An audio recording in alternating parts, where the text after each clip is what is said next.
Ada suara yang mana?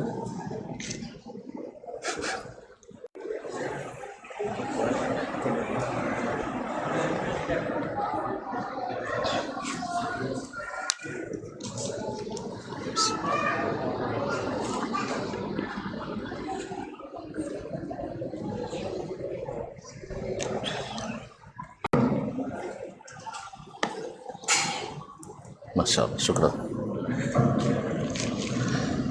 Assalamualaikum warahmatullahi wabarakatuh. Alhamdulillahi wa kafa, wassalatu wassalamu ala abdihi alladhi istafa wa ala alihi as-sadati syurafa wa ashabil kiramin nubala ahli sidqi wal wafa wattabi'ina lahum bi ihsanin yawmil jaza'il awfa. Amma ba'd, fa usi nafsi wa iyyakum ayyuhal muslimun bittaqwallahi haqqa taqwa wa muraqabatihi fis sirri wa najwa.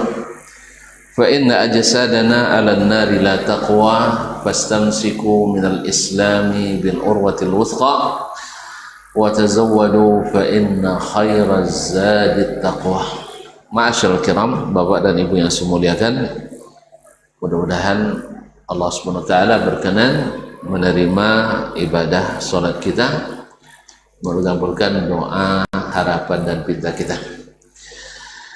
Dari sesi pertama tadi kita sudah bisa melihat bagaimana besarnya pengaruh ikhlas pada seseorang, di mana ikhlas membuat yang berat jadi ringan, yang susah menjadi mudah, yang kecil menjadi besar, yang sulit menjadi sudah yang menjadi mudah. Dan seperti kata sebagian ulama, kalau salah Fudhal bin Iyad mengatakan, tidak sedikit amal dengan niat walaupun kecil menjadi besar.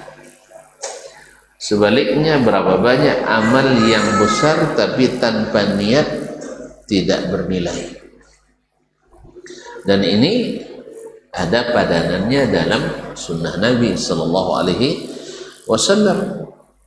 Ketika Aisyah radhiyallahu anha bertanya kepada Nabi Alaihi Wasallam tentang amalan-amalan besar orang-orang besar di masa pra-Islam, seperti Abdullah ibn Jud'an, yang setiap musim haji, tadi saya bilang orang-orang jahiliyah juga haji. Jadi pengurus Masjidil Haram di masa jahiliyah juga Pak Haji. Nah, dan melarang Nabi SAW berdakwah karena beda kaji. Dia tidak ada salah Nabi, hanya bedanya beda kaji. Jadi Abdullah bin Jud'an setiap tahun di musim haji menyembelih 1000 ekor onta untuk dihadiahkan, dimasak untuk konsumsi jemaah haji tamu-tamu Allah. Ada yang sanggup? Awak cari 100 ekor kambing aja untuk sekota siak ini payahnya banyak. Nah, dia sendiri. Berarti pemurah atau bakhil dia? Pemurah atau bakhil? Pemurah, luar biasa. Dikenal dan dicatat sejarah. Lalu kata Aisyah radhiyallahu, hal yanfa'uhu indallahi syai'an, ada enggak manfaatnya amal yang sebesar itu di sisi Allah? Kata Nabi, la, tidak bermanfaat. Apa sebab? Li'annahum lam yaqul yawman rabbighfirli yawmaddin. Tidak pernah dia berucap, ya Rabbi ampuni saya pada hari pembalasan. Berarti dia melakukan itu bukan untuk menghadapi hari itu, tapi adalah untuk mencari nama hari ini. Maka dia sudah dapat nama sahih, namanya tercatat dalam sejarah. Tetapi karena niat tidak ada, keikhlasan tak punya, maka sia-sia. Oleh itu kaum muslimin dan muslimat, Allah ingatkan kita, Nabi ajarkan kita bahwasanya niat dan keikhlasan mesti selalu hadir menyertai amalan. Berat? Iya, tapi kita bisa. Ya, jangan bilang bisa tapi berat, tapi berat tapi bisa. Tapi kalau bilang bisa tapi berat, tidak jadi itu. Tapi kalau berat tapi bisa, insya Allah jadi. Insya Allah kan tidak payah bagi yang mau, tapi susah bagi yang tidak mau. Apa syaratnya ikhlas itu? Syaratnya hanya satu, tidak berharap dengan amalan kecuali kepada Allah. Kan ada banyak syarat dah. Makanya karena dia rumit, syaratnya tidak banyak, hanya memurnikan amalan lillahi wahdah.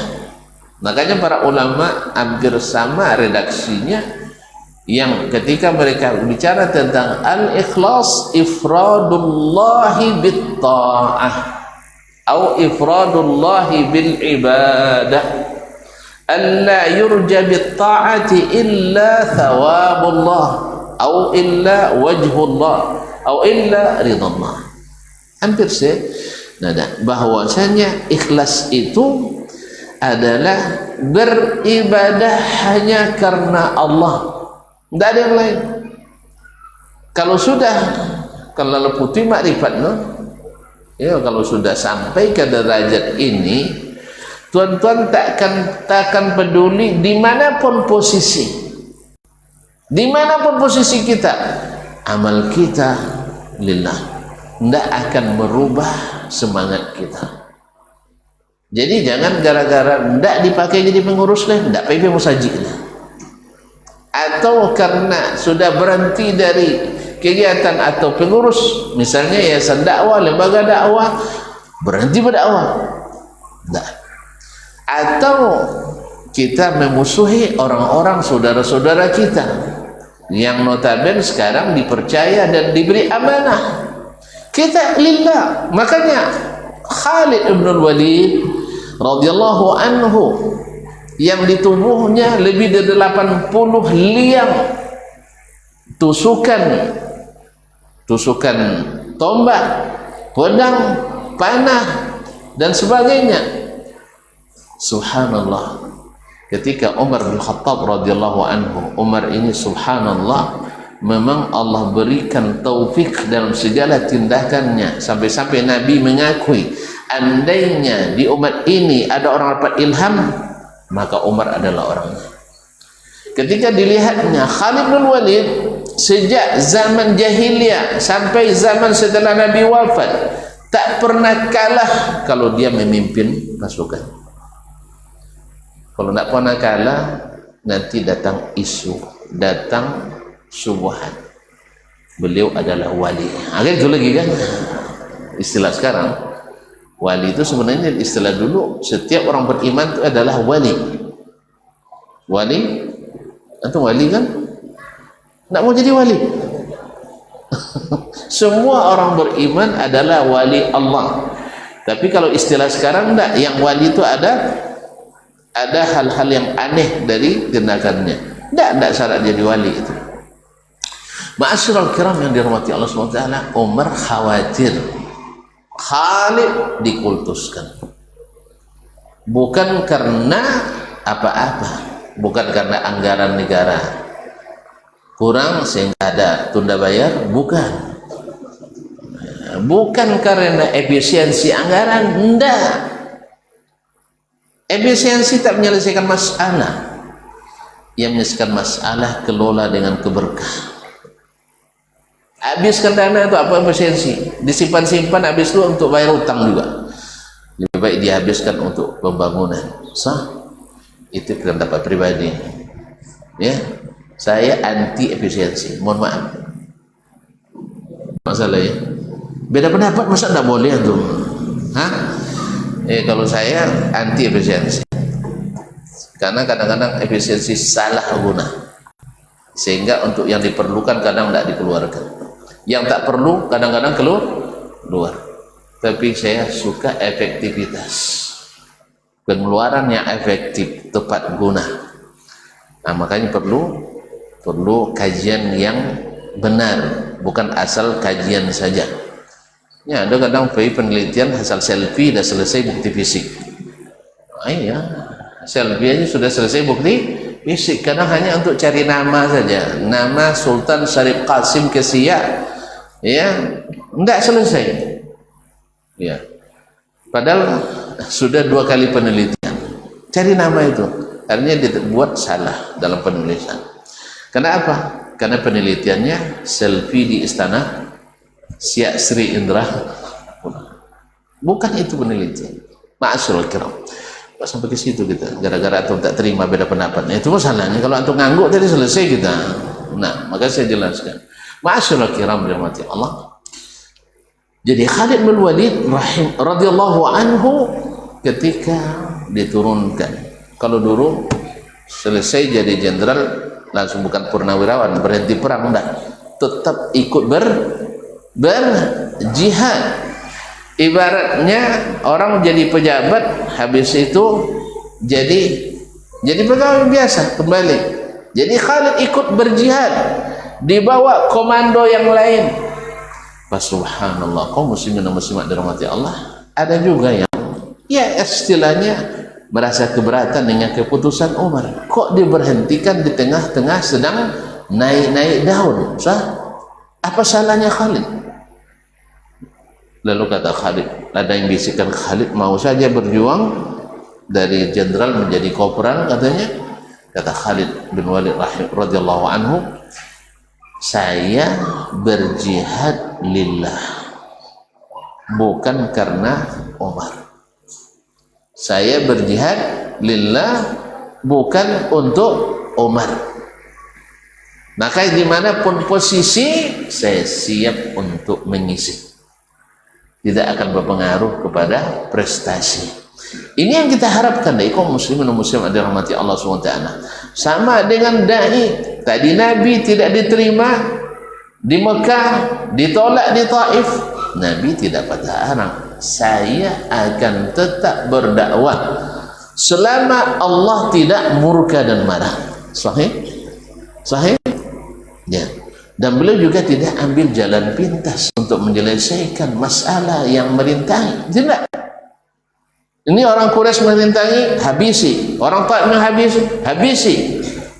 Bahkan Nabi harus kembali ke Makkah lagi. Sahih? Balik lagi ke Makkah. Sampai dapat izin untuk hijrah. Dan hijrahnya juga tidak mudah.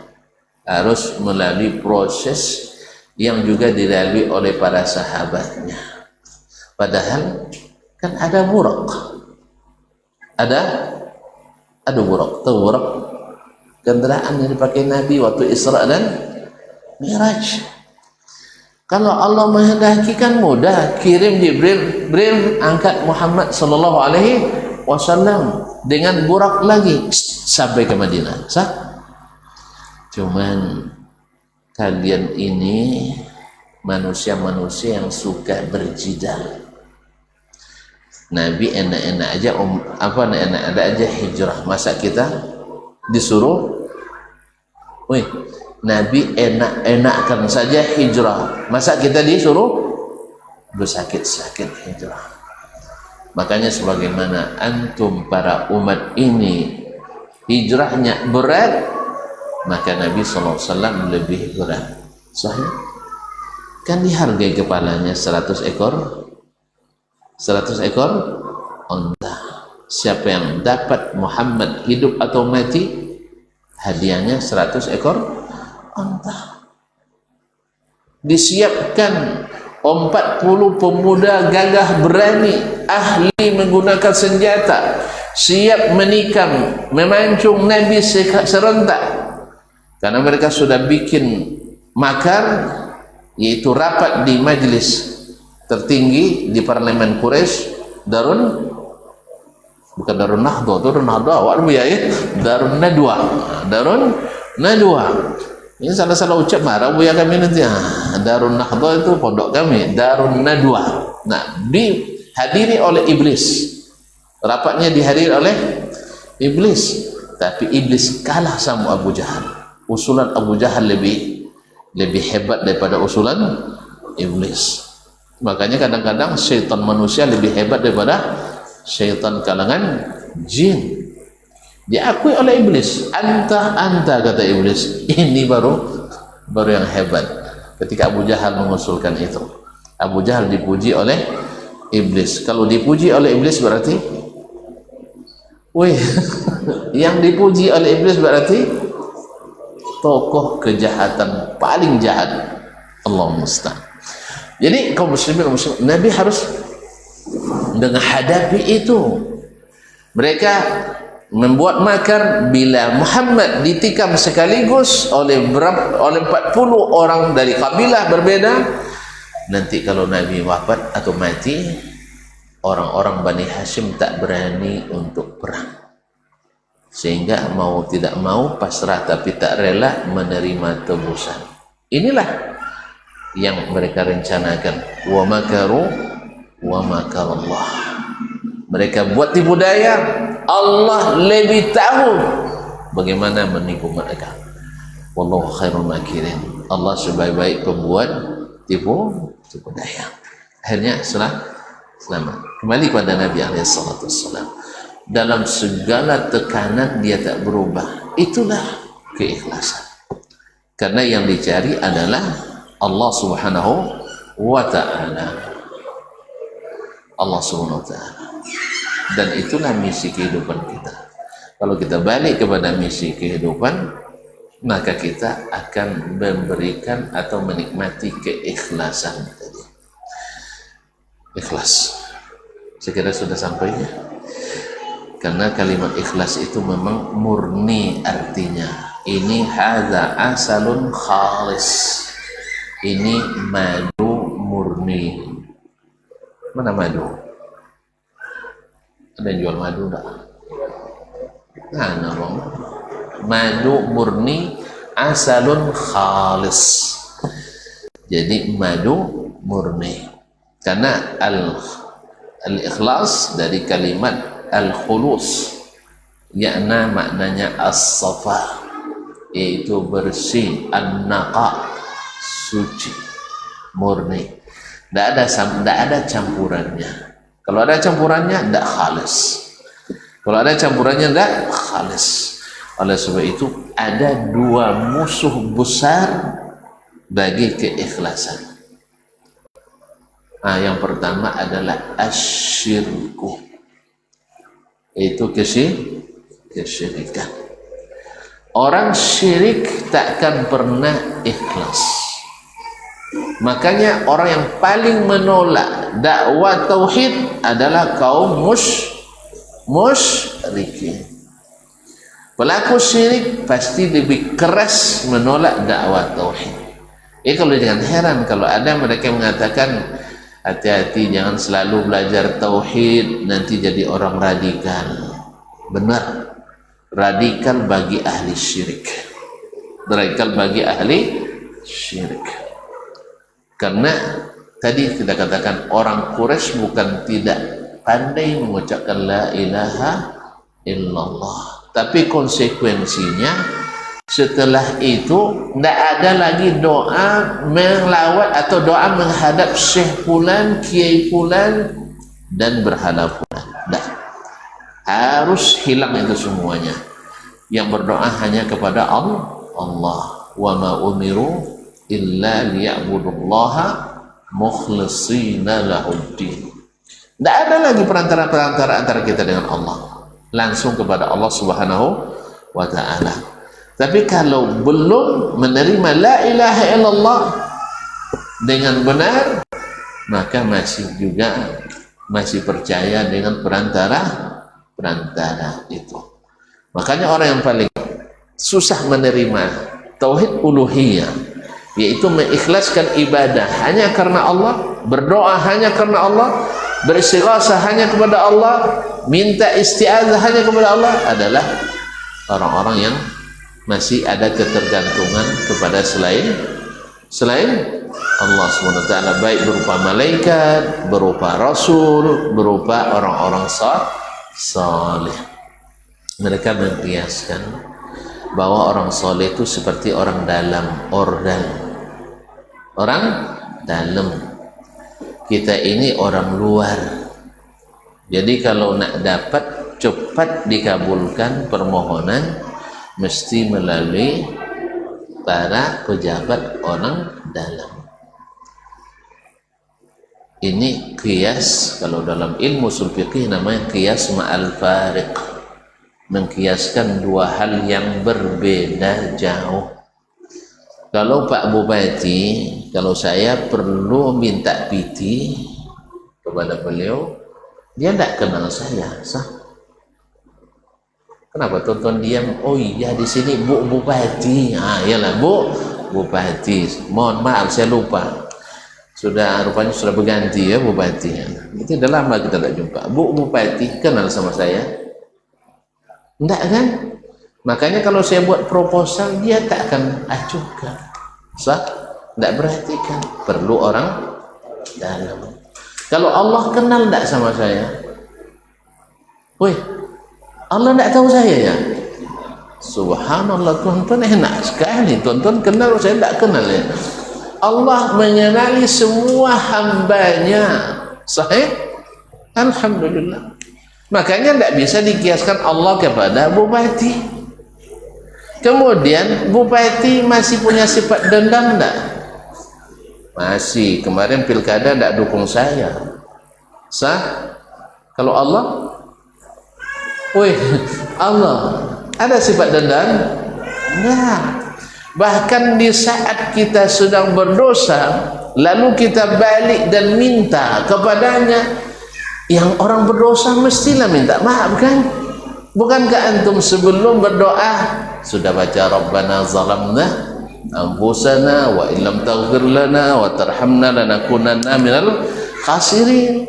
Bagi yang biasa berdoa selepas salat, pasti selepas salat baca astaghfirullah. Dan Allah payah tidak memaafkan kita. Kalau bupati, lama prosesnya. Sahih? Berarti lama prosesnya. Kalau Allah, tidak. Kemudian dengan bupati, boleh tidak tuan-tuan masuk ke dalam ruangannya, lalu bawa proposal, habis itu berbaring di sofa di ruangannya? Hah? Bupati, tolong ditengok proposal saya, kira-kira dapat enggak ya? Dianggap tidak sopan ya? Dianggap tidak beradab. Tapi kalau tuan-tuan sampai di rumah, capek bekerja seharian, atau dapat ceramah dari istri langsung sampai di rumah misalnya, kesal kan?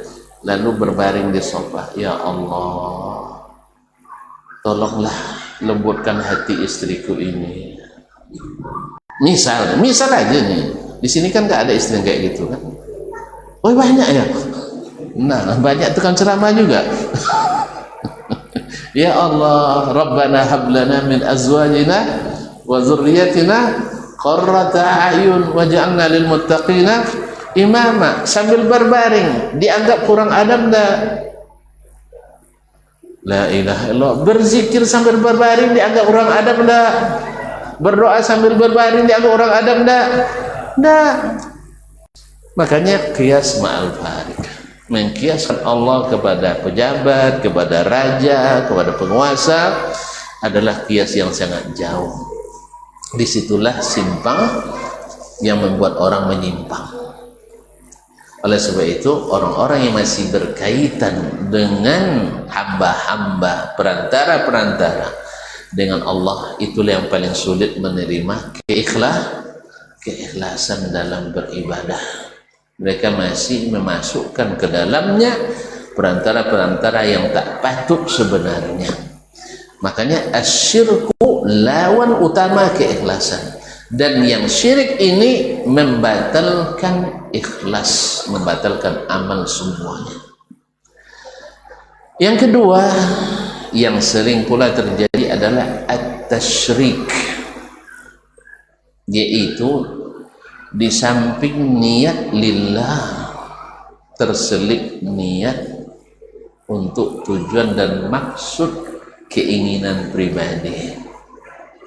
Semisal saya rajin sholat ke masjid, insyaallah lillahi ta'ala, tapi terselip pula mudah-mudahan nanti ada calon mertua di masjid. Ada calon mertua di masjid, atau kalau yang punya anak ada calon menantu atau besan. Gimana kira-kira? Mengurangi tak? Ini mengurangi, tapi tidak membatalkan, insyaallah ta'ala. Jelas? Apa sholat di mujahidin ada apa tuh, ada anak jadinya, misal kan. Tapi kalau tujuannya untuk itu, riya, batal lagi. Tapi dia lillah, tapi berharap mudah-mudahan kalau sering ke masjid dapat jodoh orang masjid. Ini namanya tasyrik. Atau saya belajar, masuk sekolah, kuliah, tapi dalam niat saya selain lillahi ta'ala, mudah-mudahan besok setelah selesai S3 bisa jadi dosen. Boleh enggak? Boleh enggak? Enggak boleh ya? Enggak boleh saya jadi dosen? Boleh. Cuma mengurangi keikhlasan tadi. Dan yang bas adalah kita bekerja lillahi ta'ala, dan hasil sebab apa yang Allah berikan terpulang kepadanya. Maka selalu kita ingatkan, kalian tuntutlah ilmu soal kerja. Jangankan orang yang sarjana, yang tak sarjana saja bekerja, apalagi yang sudah sarjana, saya tak dapat kerja. Saya masuk hadis di Madinah, masuk hadis jurusan paling sulit, cari kerja paling sulit. Saya bilang saya betul-betul ilmu bukan untuk cari kerja, sebab ayah saya tidak sekolah bekerja. Jelas? Nabi juga tidak kuliah juga bekerja. Sahabat tidak ada yang kuliah tapi bekerja. Insya Allah pasti ada kerja, tapi jangan kerja syarat ada PT. Kan kerja tanpa PT kan kerja juga namanya. Maka sebelum pulang saya telepon salah seorang senior saya, ada kojo kayak orang itu, de kojo bahasa apa dengan PT tidak ada orang ini. Kojo bahasa apa? Alhamdulillah, asal ada kerja, seperti saya tidak nganggur. Soal PT tidak begitu penting, asal ada rezeki. Asal ada rezeki. Rezeki kan bukan hanya PT. Pak, rezeki kan bukan hanya PT. Saya misalnya PT saya tidak sempat terkumpul untuk beli mobil, tapi saya tetap punya mobil. Mana yang lebih penting, mobilnya atau PT-nya?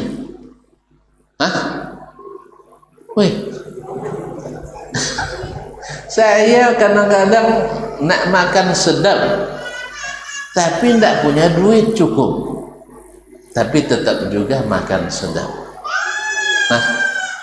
Wajah apa? Untuk makan sekali makan $100 belum ya? Satu pialanya $100. Tiba-tiba ada orang ngajak, tidak pula lama, 5 hari pula tuh, sekali makan $100. Dulu bayang aja nya, langsung coba aja. Ya, duit tidak ada, rezeki ada. Paham? Orang biasanya nak berbini mesti duit banyak, saya dipaksa menikah, asal kamu mau kami tanggung biaya. Saya dah ngaku saya belum mau nikah. Saya bilang sebab saya belum menabung. Kalau masalah uang kami yang tanggung dari alif sampai z sampai ya. Plus belanja 2 bulan setelah menikah. Nah, lepas itu terserah kamu. Akhirnya kalau gitu ayo. Jadi kadang-kadang rezeki bukan hanya dalam bentuk piti. Sahih? Nah, paham? Oleh sebab itu mintalah kepada Allah. Minta pada Allah rezeki. Kan dalam doa kita kan minta rezeki, bukan minta piti kan?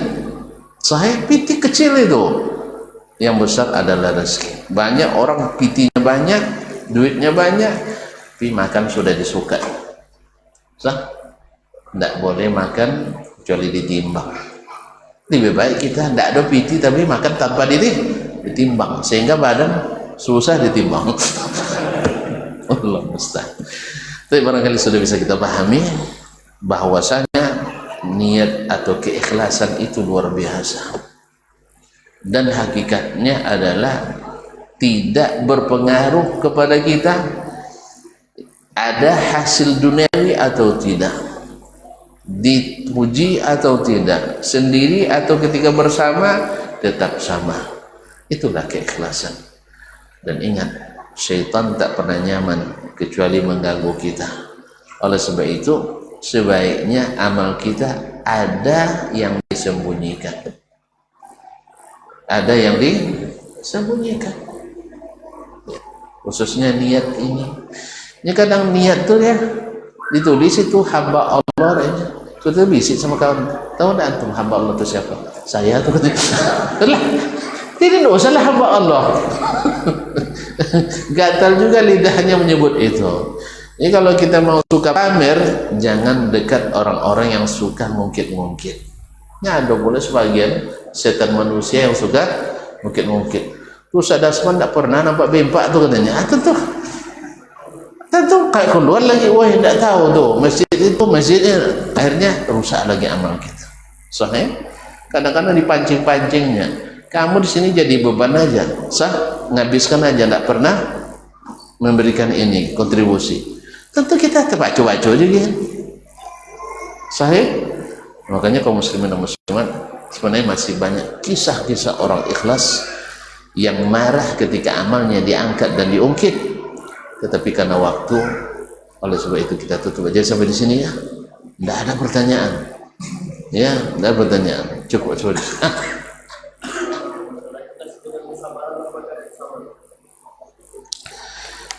Syekh barakallahu bik. Berarti nanti membuka lagi forum ini. Nanti ada kejujuran dan keikhlasan. Apa pula bedanya ikhlas dengan seikhlasnya? Dasar dari ikhlas itu adalah as-sidq. As-sidqu ma'allah. Antum jujur pada Allah Subhanahu wa taala. Sedangkan keikhlasan itu tadi adalah karena kita jujur pada Allah, tidak menginginkan kecuali dari Allah Subhanahu wa taala. Nah, apa hubungan sabar dengan ikhlas? Sabar itu kalau saya memahami, Allahu a'lam, kami pernah dalam rapat menyampaikan suatu peristiwa pekerjaan besar itu biasanya direncanakan oleh orang-orang hebat, kemudian dilaksanakan oleh orang yang ikhlas, dituntaskan oleh orang yang sabar. Bisa ditangkap? Yang membuat rencana biasanya orang-orang hebat, terpikir olehnya membuat ini dan itu. Sahih? Nah, makanya ketika saya dibawa untuk merencanakan bikin suatu program dakwah pendidikan, saya sangat senang. Walaupun tak berangsur progresnya, saya bilang saya ikut merencanakan itu sudah besar. Nanti akan Allah utus orang-orang ikhlas yang akan melaksanakannya. Cuman orang ikhlas ini kalau tidak sabar, dia akan berhenti di tengah jalan. Makanya biasanya tuntas di tangan orang-orang sabar. Sama kita pengajian awal, masya Allah, awal dibuka pengajian sampai di luar. Lama-lama tinggal yang di luar aja. Sedikit yang tinggal. Kita buat program dakwah, Masya Allah, awalnya ketika berencana pendirinya ramai, tapi ketika mulai kita ada pengorbanan-pengorbanan, yang tersisa hanya sebagian saja. Sahih, dan itulah orang yang sabar.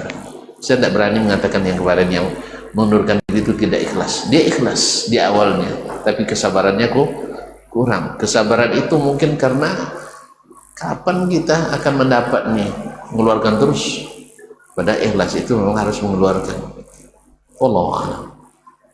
Ya, itu yang bisa saya jawab ya. Jadi sabar itu perlu untuk tetap bertahan di atas keikhlasan tadi. Wallahu ta'ala alam. Wa sallallahu ala nabiyyina Muhammadin wasallam. Terima kasih dan mohon maaf. Sampai jumpa kembali di lain hari. Jangan kemana-mana.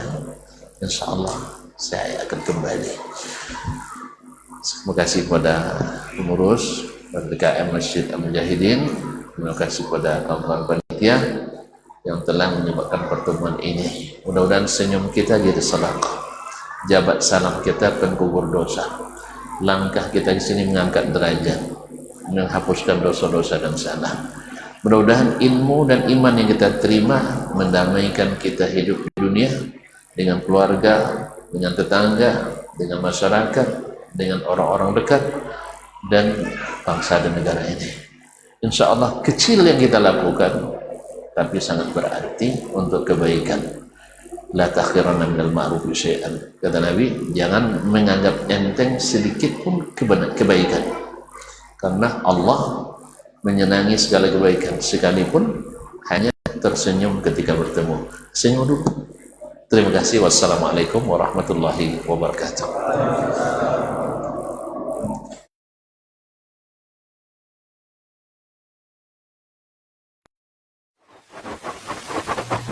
Barometer amal kita saleh tak salehnya di salat kita. Bila salat kita ikhlas dan sesuai dengan sunnah Nabi SAW, maka insya Allah amalan yang lain mengikuti. Ini aktivitas ini membantu saya di akhirat atau akan menyulitkan saya di akhirat? Kalau seandainya perbuatan itu ternyata akan menyulitkan kita di akhirat kelak, tinggalkan perbuatan itu. Anta ni'mal jund. Kamu adalah sebaik-baik prajurit. Coba lihat. Kamu adalah sebaik-baik prajurit. Maka tujuannya adalah menghancurkan kehidupan rumah tangga.